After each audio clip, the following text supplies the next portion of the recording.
So I'm at the range and I find myself some free 5.56, but as you can see, all of them are dented.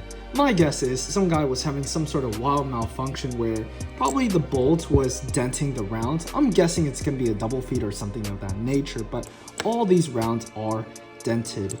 Now, I don't personally own a 5.56 rifle, so chances are I'm probably not going to shoot these anytime soon. But my question to you guys is, do you guys think these are safe to shoot?